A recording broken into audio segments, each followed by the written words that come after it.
Now, ironing sheets are tricky, especially fitted sheets.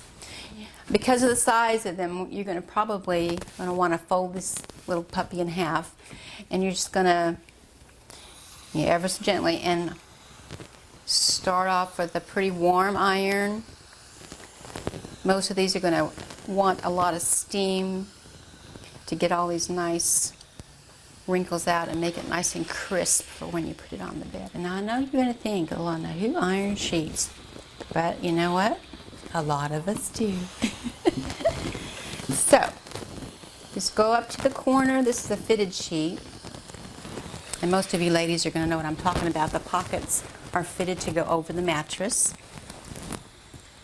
And so you just fold it in half.